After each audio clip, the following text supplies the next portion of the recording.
Inshallah, we'll start the lessons from Surah Yusuf.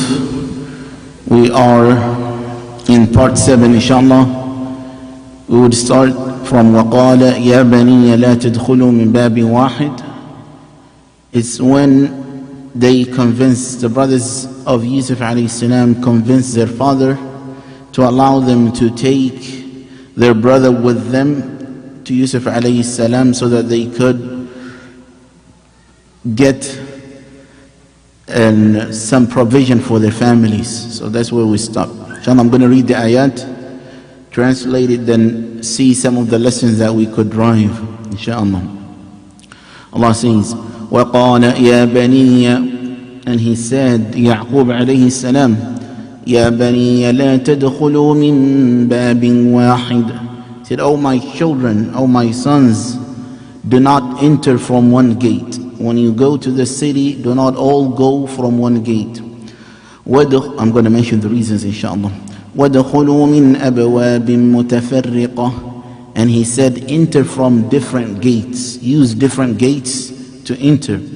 And he said, وَمَا أُغْنِيَ عَنْكُمْ مِنَ اللَّهِ مِنْ شَيْءٍ. I cannot protect you against Allah subhanahu wa ta'ala, against the decree of Allah. I could not protect you from it. All have to do is to come out with asbab to protect you. But if the decree of Allah comes, whatever Allah had ordained would occur. He says, إِنِ الْحُكْمُ إِلَّا لِلَّهِ. Indeed, the decision of all matters is to Allah. If Allah wants something for you or to happen to you, it would happen to you. This is tawakkul ala Allah. He says, عَلَيْهِ تَوَكَّلْتُ. I trust upon Allah subhanahu wa ta'ala. I have my reliance is upon Allah subhanahu wa ta'ala. وَعَلَيْهِ فَلْيَتَوَكَّلِ الْمُتَوَكِّلُونَ. Is upon Allah subhanahu wa ta'ala. Let those who rely upon Him, because He is the best who you can rely. It's Allah subhanahu wa ta'ala. The next ayah, then I'm going to inshallah give some lessons. The next ayah, Allah says, وَلَمَّا دَخَلُوا مِنْ حَيْثُ أَمَرَهُمْ أَبُوهُمْ. When they entered the city to Yusuf alayhi salam, from where their father told them to do. Then he says, Allah says, put this past, he says, مَا كَانَ يُغْنِيَ عَنْهُمْ مِنَ اللَّهِ مِنْ شَيْءٍ. He could not, Yaqub alayhi salam, could not protect them against the will of Allah subhanahu wa ta'ala. It shows that Allah subhanahu wa ta'ala willed something for them. إِلَّا حَاجَةً فِي نَفْسِ يَعْقُوبَ قَضَاهَا. Except he wanted just to give them the reasons. Whatever he wanted to tell them, he told them. And Allah says, وَإِنَّهُ لَذُو عِلْمٍ لِمَا عَلَّمْنَا. Yaqub alayhi salam have a knowledge. He possessed a knowledge whom Allah subhanahu wa ta'ala had given him. And Allah, what knowledge is that? A knowledge of knowing that the decree of Allah subhanahu wa ta'ala would occur regardless what. Even whatever you do, whatever Allah had ordained it would happen. And Allah says, وَلَكِنَّ أَكْثَرَ النَّاسِ لَا يَعْلَمُونَ. Most of the people do not know what Yaqub alayhi salam knows about the decree of Allah subhanahu wa ta'ala. So lessons to drive. First and foremost, he said, يَا بَنِيَّ لَا تَدْخُلُوا مِنْ بَابٍ وَاحِدٍ. Oh my children, do not enter the city from one gate, all of you in one. The reason the Mufassirin, they say that he wanted to protect his children from ayn, from evil eye, because they were big in number. When it comes to the number, there was many of them, plus they were males, they were dhukur. He was afraid that if the people of that city see all this good-looking, strong young men together who are brothers, people will not say mashallah, so the ayn could occur on them. The ayn, an evil eye could hit them. Indeed, an evil eye is true. It can hurt somebody else. The Prophet ﷺ in the hadith, he says, why don't one of you, when he sees something that he likes from his brother, for example, you see somebody who have a Quran, recites the Quran beautifully, or somebody whom Allah had given him another ni'am, another favor, Allah had given him wealth, something Allah had given him. When you see somebody, then why don't that person say, MashaAllah, La hawla wa la quwwata illa. Why don't he say why he want to hurt his brother? So ayn, an evil eye, they call it, it's real. it doesn't necessarily mean that evil eye, when some people they think evil eye only can be given to you by somebody who dislikes you. That's not true. Sometimes somebody who doesn't have any problem with you can give you an ayn. If he doesn't say, you know, mashallah, la hawla. Even you can give an ayn to your son, to your own kids, if you do not say mashallah when they do good things. So it's important that we are careful when it comes to the ayn, and to stay away from any reason, anything that may cause an ayn, an evil eye, to occur upon you.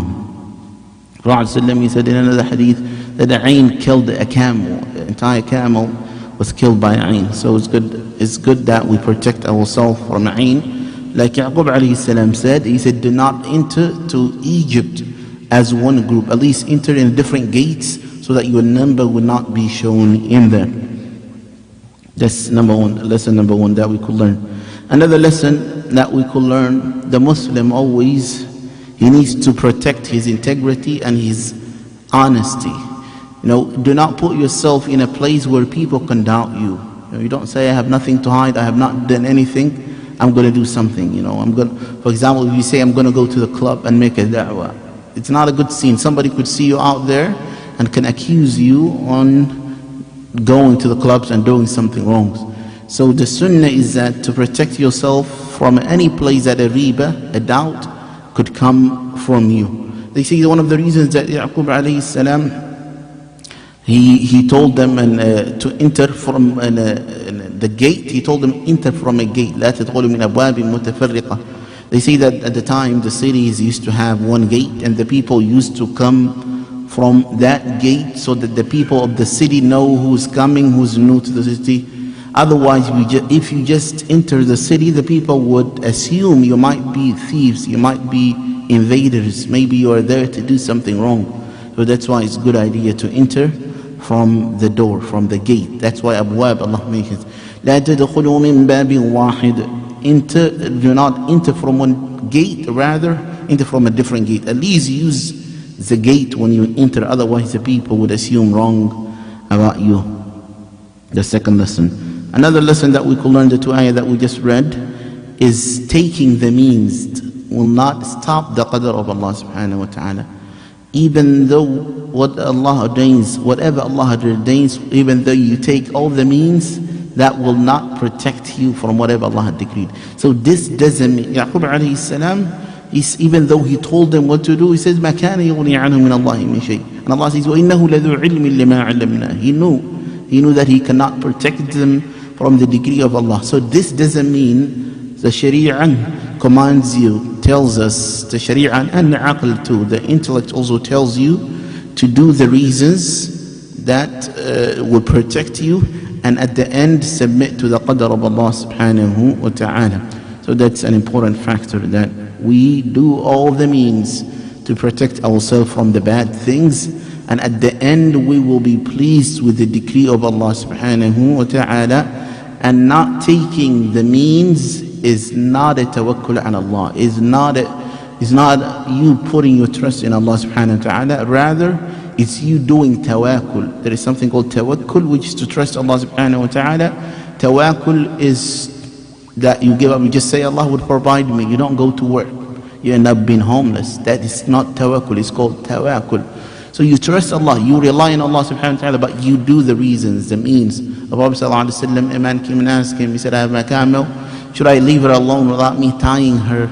And I put my trust in Allah subhanahu wa ta'ala. Then Prophet sallallahu alaihi wasallam, he said, tie the camel and then put your trust in Allah subhanahu wa ta'ala. So means and qada and qadr has to be understood like that. Sometimes people are confused with what it calls the qada and the qadr of Allah subhanahu wa ta'ala. They would say, I was teaching this morning the kids, they would say, why, if there is a qada and qadr, how is it fair that Allah subhanahu wa ta'ala would hold us? If Allah had ordained already, if Allah had written down what I'm gonna be and where I'm gonna end up in hereafter, then what is the purpose of me trying to work and do things? First, you have to know free will is there. فَمَنْ شَاءَ فَلْيُؤْمِنْ وَمَنْ شَاءَ فَلْيَكْفُرْ. Whoever wanna believe, let him believe. Wanna disbelieve, let him believe. The decree of Allah subhanahu wa ta'ala is what Allah had written based on the knowledge of Allah subhanahu wa ta'ala. Human being and the jinns are given free will to obey or not to obey, to believe or not to believe, to do whatever they we have a will to do what we want to do. That's point number one, that we have to know that we are given, a will to do or not to do. And when Allah decrees, He decrees with His knowledge. He knows what is going to happen to you. What choice. The choice is yours. It's not the choice of the end. You are making the choice to disobey or obey Allah subhanahu wa ta'ala. But Allah writes down and decrees the choice that you're going to make. Example of that I like to give the kids is that somebody watched a movie. For example, I watched a Risala مثلا. You guys watched the Risala? A Risala, the movie about the Prophet sallallahu alaihi wasallam. This famous movie. Google is a good movie. So if I watched a Risala, مثلا me, I watched and I know with the seerah and with the knowledge and with that, and I know exactly the moment that مثلا Hamza will get killed in the battle of Uhud. I know what's going to happen in that movie. I watched there, and while I'm watching, if I say that Hamza will get killed, is that my fault? No, I made that judgment based on the knowledge that I had in that movie. Same thing, Allah subhanahu wa ta'ala have a knowledge of our life. He can fast forward our life. He knows what is going to happen, what you're going to do 20 years. So when Allah says that's what's written for him, what's the degree, is a choice that you will make, is what Allah subhanahu wa ta'ala knows. Example, another example. If I have kids that I teach them something, مثلا, I have students, مثلا, I know. So I know who's good, who's not good. For example, I said so and so, you're going to fail. For example, I said, Yususf, you're not paying attention to halaqah, you may fail. Example of that, yeah? That's an example. I'm not saying right now. So if Yususf takes the exam and fails, is that my fault? It's his choice. He made the choice. But based on my knowledge to Yususf and his study, I made that judgment. I made that call. Same thing, the qada and qadr is Allah's decree based on His knowledge of the choices that you gonna make it. Otherwise, it's not fair Allah to punish somebody for a choice that Allah made it. Ultimate. So Allah wrote down the choice that human beings is gonna make it. So qada and qadr has to be understood. Some people, they go later out and they think it's Allah, and they say, what's the purpose of then us punishing us? If Allah created us and He wrote that for us, then that would not complete the just of Allah. Is al-adil, He's very just. So He will only punish us based on a choice, a free choice that we made. And everyone would do whatever Allah subhanahu wa ta'ala had ordained and written based on the knowledge of Allah subhanahu wa ta'ala. The next two ayat I'm going to read, inshallah, I'm going to give some lessons. Allah says, وَلَمَّا دَخَلُوا عَلَى يُوسُفَ آوَى إِلَيْهِ أَخَاهُ. When they entered upon Yusuf alayhi salam, he took his brother to himself. آوَى إِلَيْهِ أَخَاهُ. He took his brother to himself. Means he made his brother to stay with him. He was around him. He brought him close. They say that they were 11 at the time. So he said that every two would live the same room, the same place, two. So when they took two, only his brother, his younger brother from his mother remained. And he said, since this one is by himself, I will take him and he will stay with me. And he told him secretly, he said, Inni ana akhuk. When he took to himself, he said, Inni ana akhuka fala tabta'is bima kanu ya'malun. He said, I am indeed your brother Yusuf, and do not despair over what they used to do, or of whatever they used to do to me. They say that Yusuf alayhi salam kept his brother with him. Why he kept his brother with him? There's Mufassirin, they say a lot of aqwal. One of the aqwal that makes a lot of sense is that when Yusuf alayhi salam took his brother to himself and he stayed with him and he welcomed him, that put little jealousy in the heart of the 10 brothers, that their brother now is being welcomed by the king. So he was afraid, his brother was afraid that if he goes back with them, that they may plot against him the way they plot against Yusuf. Or Yusuf alayhi salam was afraid for his brother to get hurt. So that's why he kept his brother with him. So when he kept his brother with him, he told him, I'm your brother. Then they agreed that his brother would stay with him, his younger brother, he would stay with him, and the rest they will go back. And they say that his brother is the one who insisted to stay with Yusuf alayhi salam. So for that reason he said that if that is the case, then I'm going to have to accuse you on something that you have not commit. We have to do a healing, we have to do a trick where we can make you stay without them knowing. So he used the hila. The trick that they agreed was that whenever they prepare their provision and is about to leave, he will place his drinking cup. They say it was from gold that the king used to use. And he said that I will put it in your bag and I'm going to announce it. When we found in your bag, we will capture you and we will act like we are keeping you as a prisoner. So let's read through the ayat, inshallah. I'm going to drive some lessons. فَلَمَّا جَهَزَهُمْ بِجَهَازِهِمْ, when he provided them with his provision, جَعَلَ السِّقَايَةَ فِي رَحْلِ أَخِيهِ, he placed the drinking cup in the back of his brother. ثُمَّ أَذَّنَ مُؤَذِّنٌ, then an announcer called out. An announcer had announced. He called mu'adhin is somebody who makes the announcement. That's why we call them mu'adhin, because he announced the beginning of the salat.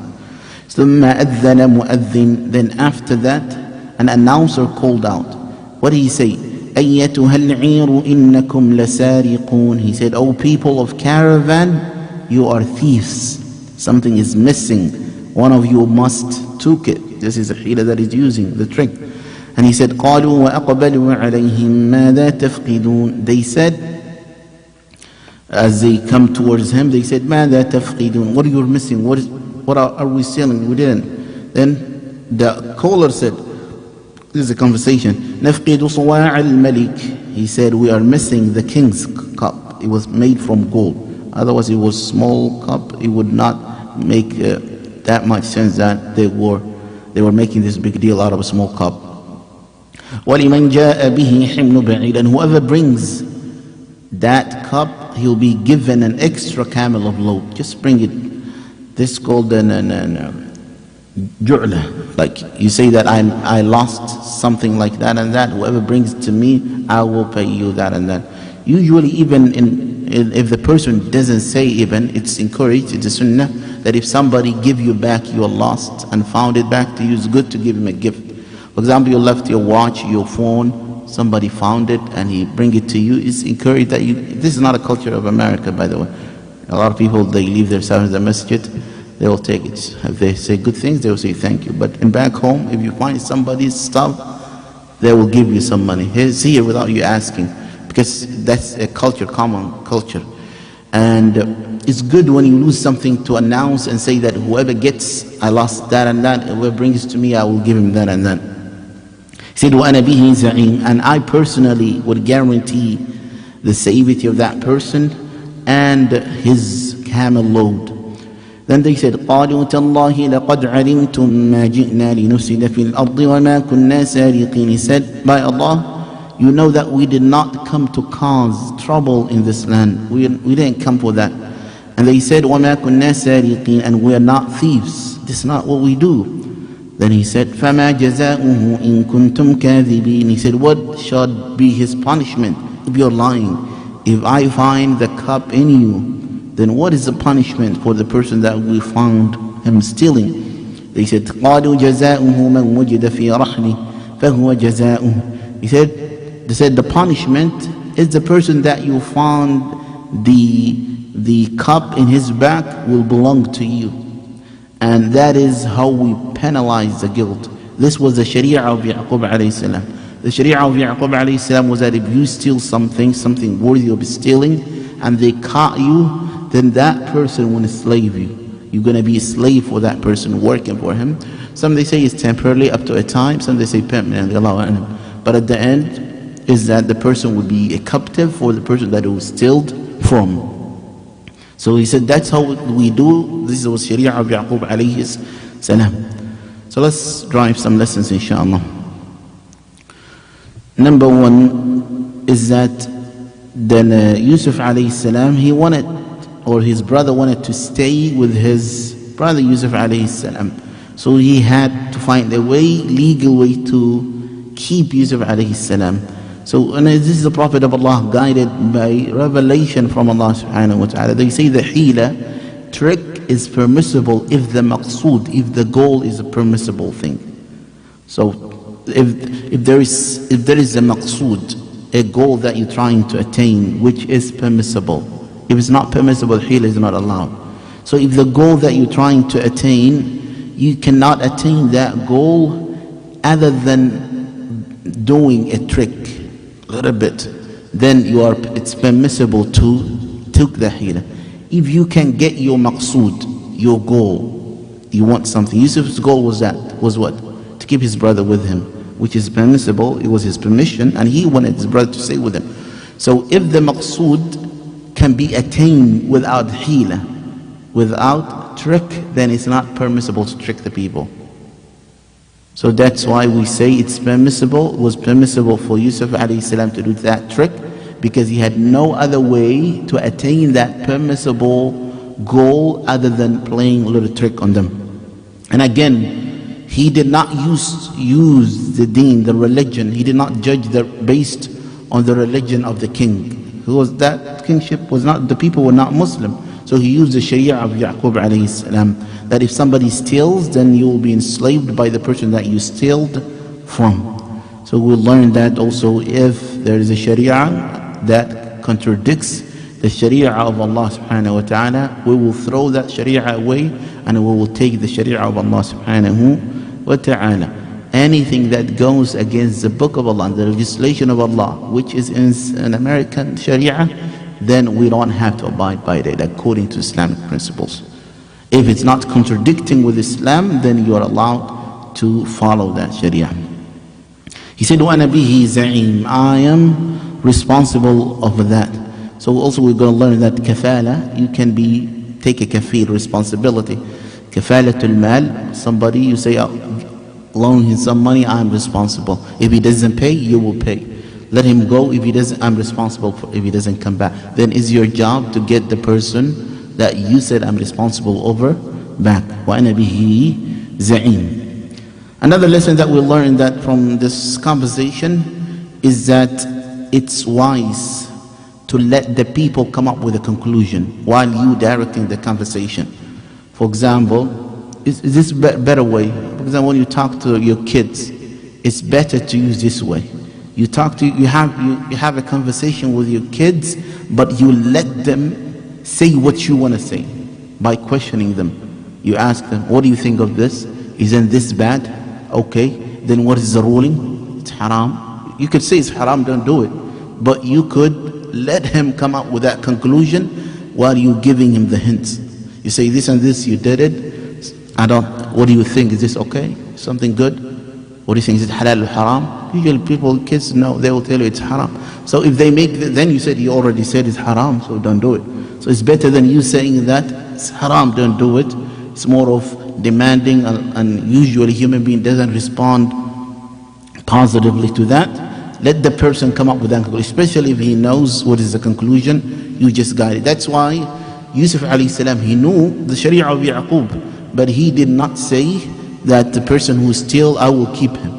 He asked them, فَمَا جَزَاؤُهُ إِن كُنْتُمْ كَاذِبِينَ. He said, what is the reward if you're liars? They said, جَزَاؤُهُ مَنْ وُجِدَ فِي رَحْلِهِ. They come up with that conclusion. They said it, but he knew that's what he wanted them to see, because he knows the sharia of Yaqub alayhi salam. So when we deal with people, it's better to deal with hikmah and wisdom, and human being generally doesn't like demanding and aggressive and one-way street.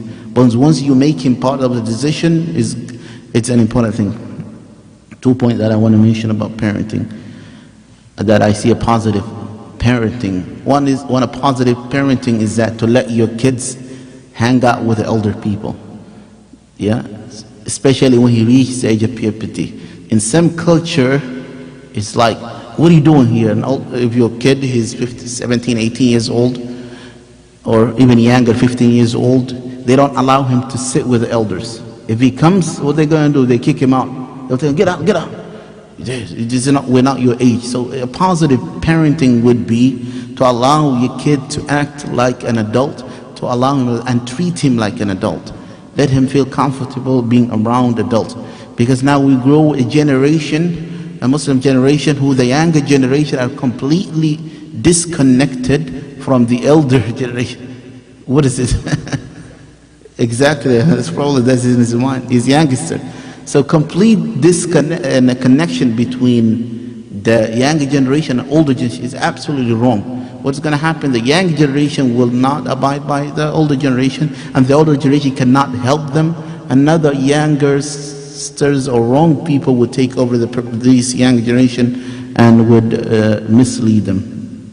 So these 2 points, that to treat your kids as an adult, make them some decisions, and also to bring them with an adult conversation, let them be part of it, that they will learn in front of you how to respect others, and they will be comfortable acting like one. Then last ayah, inshallah I'm going to read and I'm going to see the lesson. فَبَدَأَ بِأَوْعِيَتِهِمْ. Now the search has to start. فَبَدَأَ بِأَوْعِيَتِهِمْ قَبْلَ وِعَاءِ أَخِيهِ. He began searching with their bags before his brother's bag. ثم استخرجها من وعاء أخيه. Then Yusuf alayhi salam pulled it out from the bag of his brother, because they were on agreement. كذلك كدنا ليوسف. Allah says, for this hila, this trick is how we devised a plan for Yusuf alayhi salam, how we planned for Yusuf alayhi salam. He said, ما كان ليأخذ أخاه في دين الملك. He could not have detained his brother under the king's law. He could not. So he used the sharia of Allah subhanahu wa ta'ala, and that was the will of Allah subhanahu wa ta'ala. Allah says, نَرْفَعُ دَرَجَاتٍ مَّن نَشَاءُ. We elevate by degrees whomever we wills. Whomever we wills, we pick and choose the way we choose Yusuf alayhi salam. And Allah says at the end, وَفَوْقَ كُلِّ ذِي عِلْمٍ عَلِيمٍ. We may be surprised with the wisdom of Yusuf alayhi salam and say, wow. But also know that there is, above every person of knowledge, there is one who's more knowledgeable than them. It's Allah subhanahu wa ta'ala who's knowledgeable, more knowledgeable than anybody who's in knowledge, more knowledgeable than Yusuf alayhi salam, more wise than Yusuf alayhi salam. And in general, we say that everybody who's knowledgeable, there's always somebody who's more learned, more knowledgeable than him. What we learn from this ayah, فَبَدَأَ بِأَوْعِيَتِهِمْ قَبْلَ وِعَاءِ أَخِيهِ ثُمَّ اسْتَخْرَجَهَا مِنْ وِعَاءِ أَخِيهِ. What we learn, that he started with his brother's bag before he started with his bag. What do we learn? That he started, when he was searching, he started the search with the bag of his brothers before the search of the cup.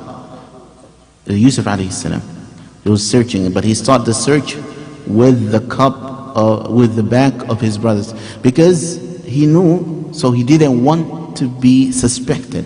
He didn't want to be veiled. So if you have something, it's a good idea to act as a wise person. This we learn from the wisdom and aql that Allah give hikmah. Allah says, آتَيْنَاهُ حُكْمًا وَعِلْمًا. So the knowledge that Allah had given to Yusuf alayhi salam. So he was smart. He didn't straight go to his brother's back and grab the cup, because the people would suspect that maybe he put it. So he played another trick. He started with his brothers, and finally he came with the bag of his brother, the one he wanted to keep him. So we learn from the wisdom, the hikmah of Yusuf alayhi salam, how he handled the search even.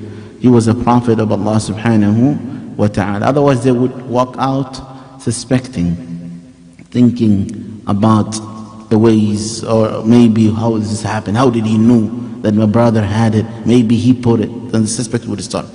Also learn from this that when Allah subhanahu wa ta'ala says, مَا كَانَ لِيَأْخُذَ أَخَاهُ فِي دِينِ الْمَلِكِ, we learn that it's mandatory to judge based on the sharia of Allah subhanahu wa ta'ala, and we learn that it's not permissible to judge based on any other sharia than the sharia of Allah subhanahu wa ta'ala.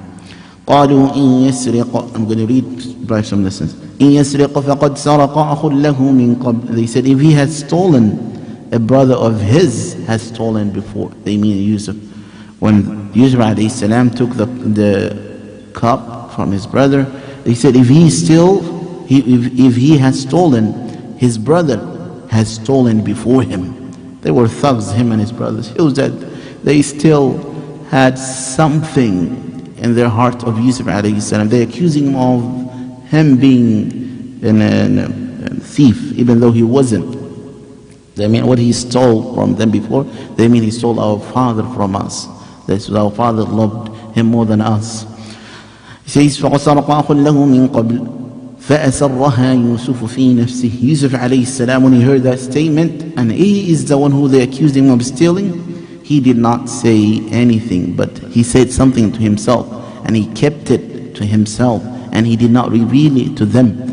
He said to himself, Allah says, قَالَ أَنْتُمْ شَرٌّ مَكَانًا. He said, you are worst situation. You are more evil than what you're accusing me on. And Allahu a'lam bima tasmun. Allah is aware of what you are accusing on Yusuf alayhi salam. So he did not say this statement outwardly.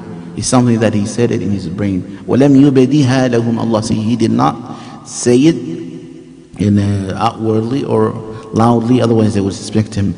Then they said, قالوا يا أيها العزيز إن له أبا شيخا كبيرا. They said, our father. He said, he has a father who's an old man. He loves him. فخذ أحدنا مكانه. So they said, so take one of us in his place instead.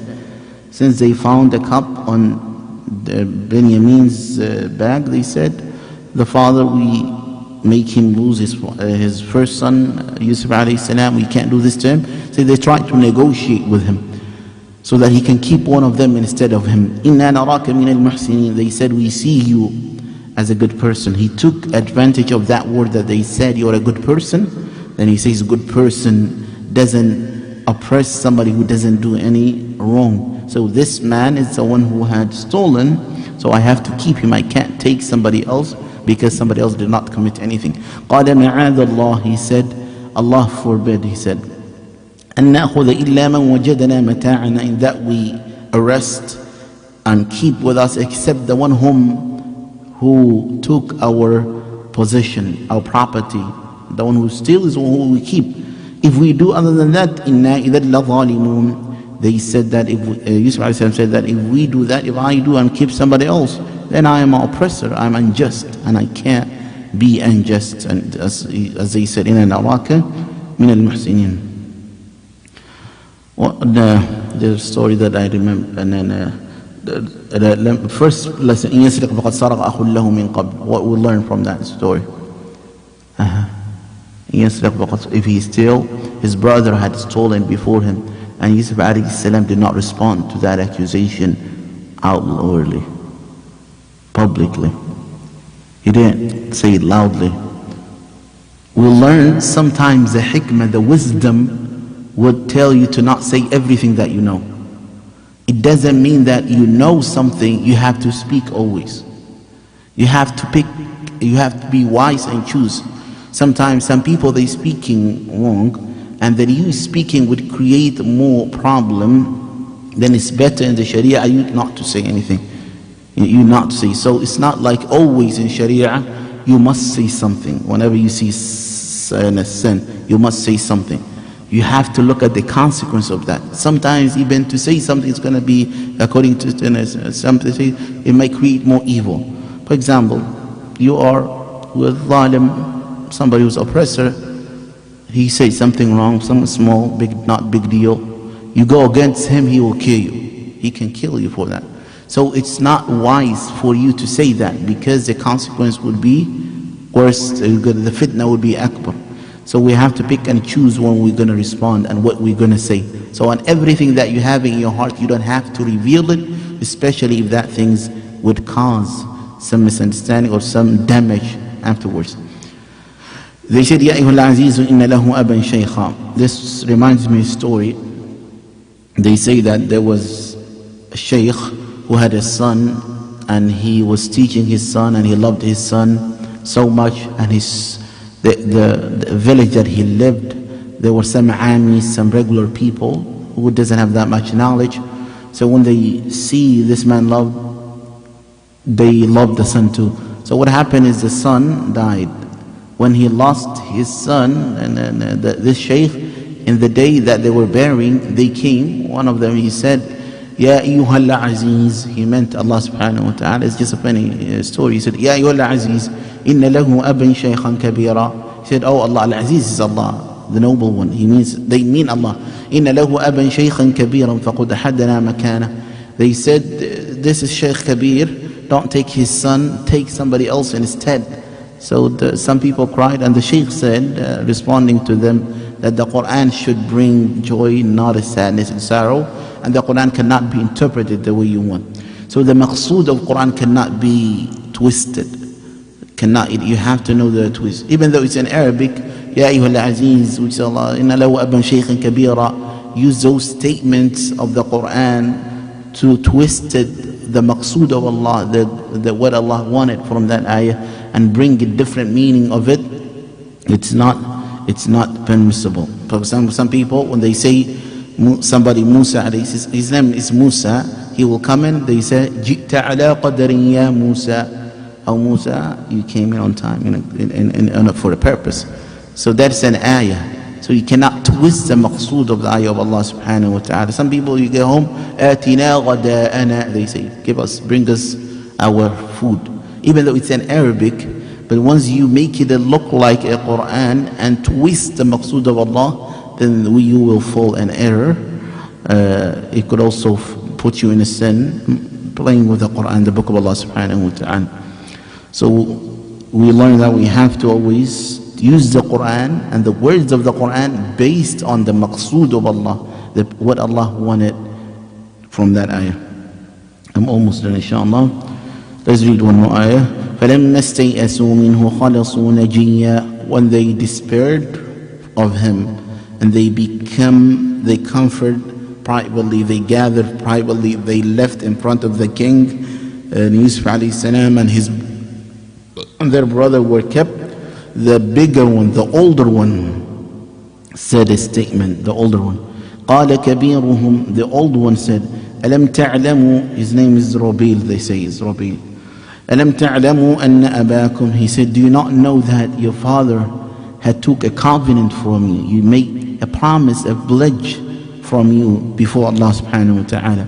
And he said, وَمِن قَبْلُ مَا فَرَّطْتُمْ فِي يُوسُف. And remember what you have done, how you failed in the past in regarding Yususf alayhi salam.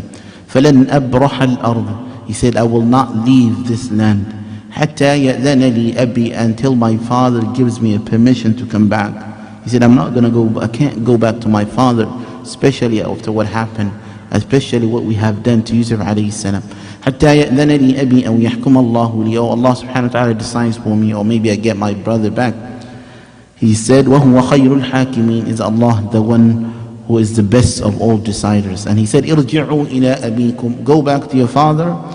فَقُولُوا يَا أَبَانَا إِنَّ ابْنَكَ سَرَقَ. Say that, oh our father, your son had to steal something, he has stolen.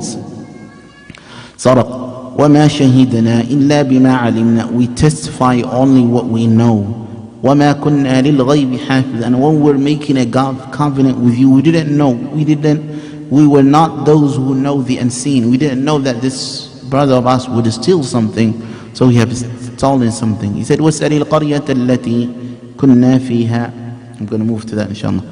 So lesson one that we will learn is that the importance of, not the importance, the greatness of making ahd. If you make a promise to Allah subhanahu wa ta'ala, it's upon us to take it serious and make sure that we establish that, and we try all our best to hold on to the pledge that we make. If somebody make you make a pledge, he said, promise to Allah, know that this thing is something serious. That's why the brothers of Yususf alayhi salam was taking this promise very serious. That's number one. Number two, we'll learn that the brothers of Yususf alayhi salam were not the same brothers they were at the beginning. From this ayah, we'll learn that they have changed. They have regret of what they have done. They have made tawbah to Allah subhanahu wa ta'ala. And that's why Yaqub was so quick to forgive them after they asked, Istaghfir lana dunubana inna kunna khati'in. So we'll learn that these people also had changed and turned into a good people. واسأل القرية التي كنا فيها والعير التي أقبلنا فيها. They said, ask the town where we were and the caravan in which we came with. Ask them, they know about it. We're not lying. وإنا لصادقون, we're being truthful. See, this time they are truthful. They gave the evidences and they said, ask the people. And at the time, at the beginning, when they were taking Yususf alayhi salam, they were liars. At that time, they did not bring no proofs. So we learned that always the truth has a proof, and falsehood has no proof whatsoever. Falsehood has not proof at all. So we learn from that also truth and falsehood are different and can be easy caught. And if the person is truthful, can find a way to prove his truthfulness. And if the person is deceiving, usually he doesn't have no proof for himself. So when we speak, when we say something, even if we're not asked to bring an evidence, is good idea. You bring out that evidence even without the people asking you. قَالَ بَلْ سَوَّلَتْ لَكُمْ أَنفُسُكُمْ أَمْرًا. He said, rather your soul had convinced you something else.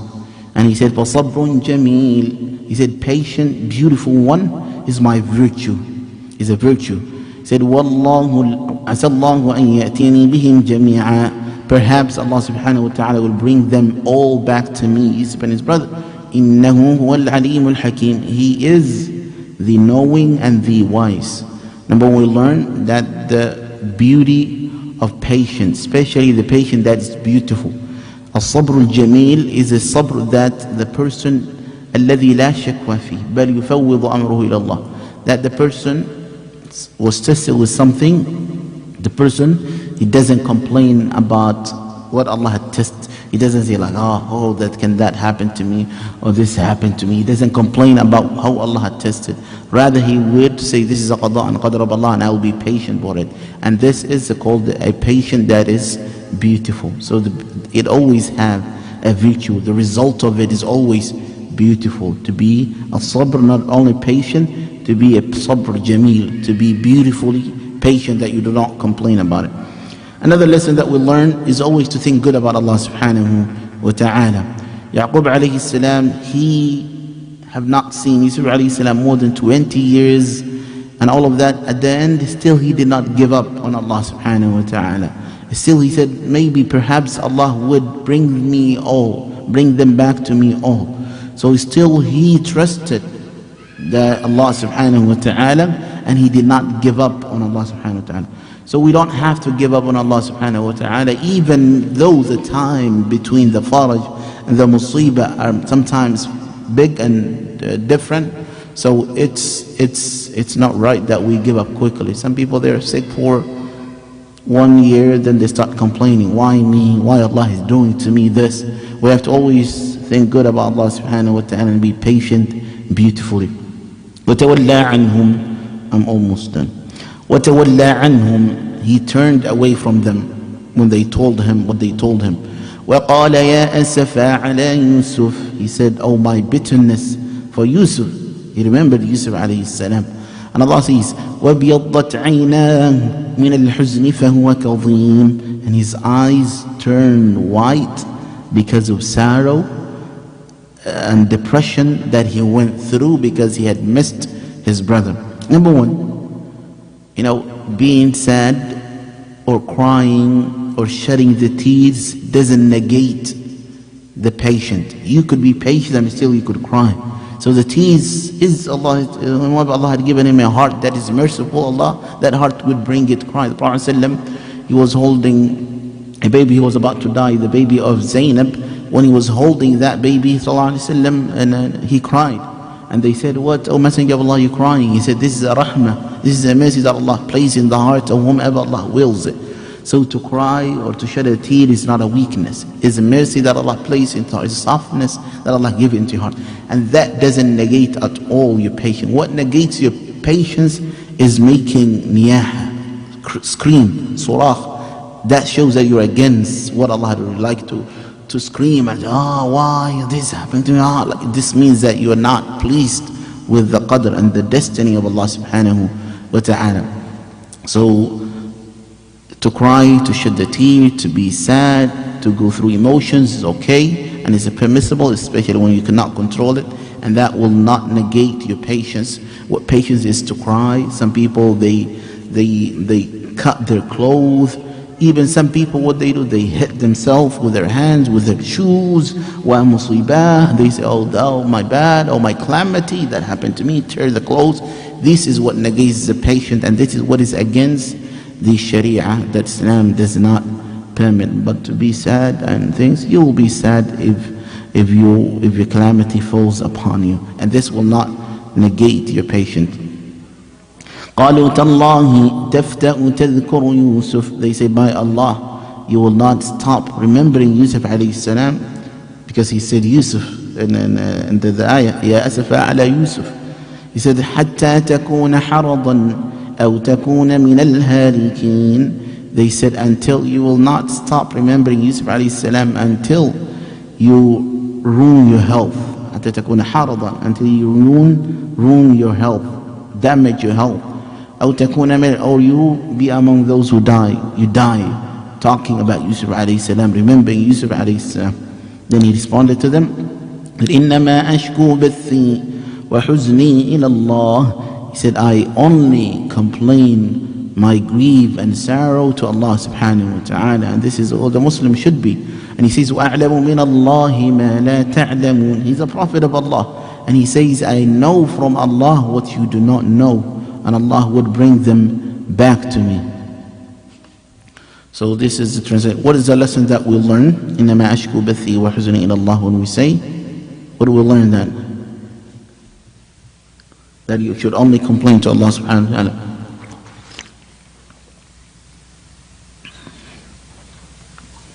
So it's better to complain to Allah subhanahu wa ta'ala than human beings. This doesn't mean that, you go and talk to somebody to seek some advice. That's not a complaint. When you go to everybody and tell about your calamity, that's a complaint. What? Okay? Okay. So when you go around and tell your problems to everybody, then that is a complaint. But when you speak to somebody, you need sometimes to speak to somebody, especially if you're going through problems. You find somebody that you could speak to. At least you relieve yourself. At least you won't be so much things in your mind. So it's the best way to let it out. Just somebody to sit down and hear what you say. It's relief. That's okay. That's not a complaint. The complaint is that when you go and speak about what happens, that's not good. When you speak to the people, everybody will start speaking about you, and that's humiliation. You're only humiliating yourself in front of the people, and we should not do that. We should only complain to Allah subhanahu wa ta'ala. When you have troubles and trials, we should say, إِنَّمَا أَشْكُو بَثِّي وَحُزْنِي إِلَى اللَّهِ. I only complain to Allah subhanahu wa ta'ala, because He is the one who takes care of. And when you put all your complaints to Allah, He will take care of your problems completely. We need to speak to Allah subhanahu wa ta'ala. Ya bani yadhhabu. This is the last ayah, inshallah. In a minute I'm done. He said, Ya bani yadhhabu fatahassasu min Yusuf. He said, oh my sons, go and inquire, make tahassus. There's something called tahassus, and there's something called tajassus. Tajassus, to spy on the people, to try to get the faults of the people. That's not permissible. To go around and see what he's doing, where he's going, what he does. Tajassus is not permissible. Tahassus is to go around and inquire and collect and gather information. It's okay to go and gather information of a city, of certain groups and certain things is permissible. Make tajassus is not permissible. He said, go and inquire about Yusuf and his brother, because Allah had given him a wahy that they were still alive. He said, وَلَا تَيْأَسُوا مِنْ رَوْحِ اللَّهِ. He said, do not give up. Do not give up from the comfort of Allah subhanahu wa ta'ala. He said, إِنَّهُ لَا يَيْأَسُ مِنْ رَوْحِ اللَّهِ إِلَّا الْقَوْمُ الْكَافِرُونَ. Only the disbelievers are those who despair from or disbelieve the comfort of Allah subhanahu wa ta'ala. So at the end, we have to not to give up with the mercy of Allah subhanahu wa ta'ala. To give up the mercy of Allah is like negating one of the attributes and the names of Allah subhanahu wa ta'ala, that Allah is Ar-Rahim, that Allah is Al-Ghafur, and those.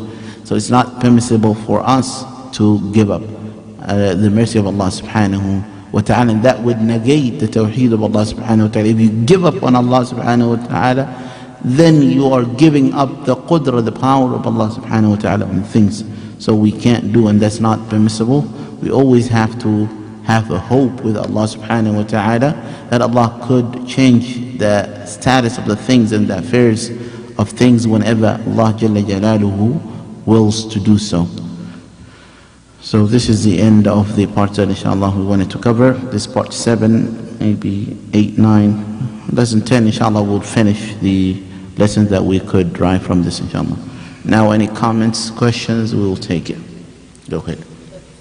2 questions, mashallah. Do you know the brother's name, Yususf? All of them, in this, not in the Quran, not in the Sunnah, we know them.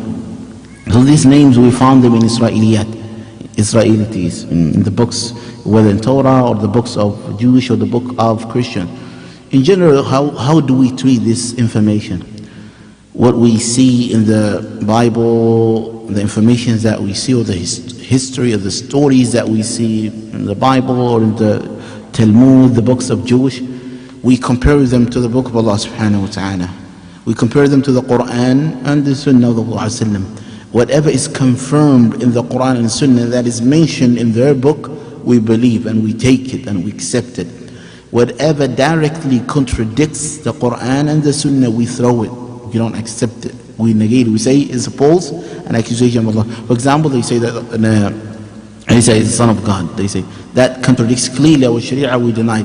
Whatever does not contradict nor is approved in our book, we will abstain from it. So one of it is the names of Yusuf's brothers. Robil, the Kabir one, they call him Robil. The older one is Robil. The younger one, Benjamin, the younger the brother. So these ones we abstain from it. We do not approve nor disapprove, but it's okay to mention it, to say it. They will say this is that information and it stays and verified information. Clear?